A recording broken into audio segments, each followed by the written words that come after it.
এইখন গাঁও হ'ল বেজগাঁও মৰাণ সমষ্টিৰ নাহৰণি পঞ্চায়তৰ বেজগাঁও ৭ নম্বৰ ৱাৰ্ড। এই গাঁওখনত কাষেৰে এই ডিমৌ নদীখন বৈ গৈছে। এই ডিমৌ নদী এইটো এটা ডাঙৰ গৰাখহনীয়া। এই গৰাখহনীয়াটোৰ কবলত এই মানুহকেইঘৰে বাৰে বাৰে মাটি এৰিবলগীয়া হৈছে।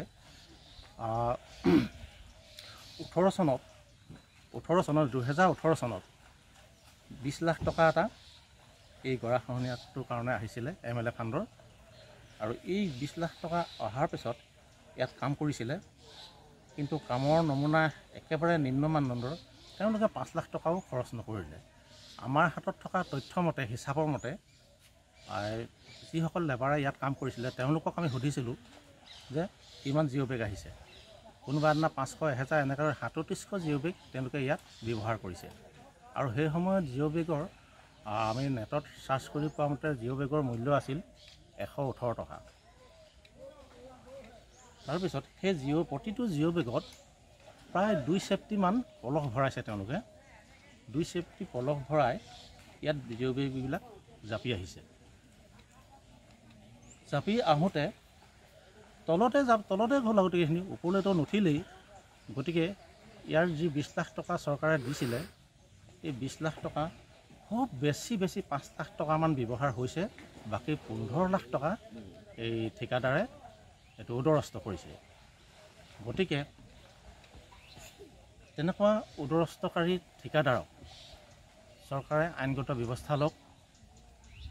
যদি আইনগত ব্যৱস্থা নলয় দেশখন একেবাৰে শেষ হৈ যাব। আপোনালোকৰ এই গাঁৱত কিমান মানুহ আছে? আমাৰ এইখন গাঁৱত প্ৰায় 70 ঘৰমান মানুহ আছে। এইখন এখন গাঁও নহয়, এইফালে সংলগ্ন বহুত মানুহ আছে গাঁও আছে। এইফালে মৰাণলৈ যাব পাৰি এইটো ৰাস্তাই। 70 ঘৰমান মানুহ আছে এনেই গাঁও হিচাপে দেই, একেবাৰে বংশৰ মানুহ হিচাপে। আপোনালোকে এই বিষয়ে বিধায়কক অৱগত কৰিছিলে নেকি? বিধায়কক বিধায়কেতো জানেই কথাটো। বিধায়কো এই কামটোৰ লগত কিবা এটা প্ৰকাৰে জড়িত হৈ আছে। বিধায়কৰ ফাণ্ড যিহেতু, বিধায়কে সম্পূৰ্ণ গোটেই কথাখিনি জানে। শেহতীয়াকৈ বিধায়ক আহিছিলে নেকি চাবলৈ? বিধায়ক সদায় এইফালে আহিলে প্ৰায় দেখি যায়। এইটো চাবলৈ অহা বুলি কথা নহয় আৰু, দেখি যায় আৰু এইটো আৰু যেতিয়া বিৰাট বানপানী হৈ থাকে তেওঁ এইফালে পাৰ হৈ যায় কাৰোবাৰ তেতিয়া দেখি যায় গোটেই অৱস্থাটো। শেহতীয়াকৈ টাইপাৰ ল'ৰাখিনি আহিছিলে। আৰু এটা কথা কওঁ, টাইপাৰ ল'ৰাখিনিও এই SDCৰ ওচৰত মেমৰেণ্ডাম দিছিলে। এই বৰ্তমান SDC আমাৰ লুকুমণি বৰা বাইদেউ, তেওঁ আহি ইনভেষ্টিগেশ্যনৰ কাৰণে আহিছিলে, সজবিন তদন্তৰ কাৰণে আহিছিলে। আজি কেইদিনমানৰ আগতে 1 মাহ 15 দিন কিবা এটা হৈছে। ইয়াতে তেওঁকো আমি গোটেই কথাখিনি বুজাই কৈছিলোঁ, কিন্তু কি ষ্টেপ ল'লে বা কি ষ্টেপ নল'লে সেইখিনি কথা এতিয়ালৈকে আমি একো বুজা নাই।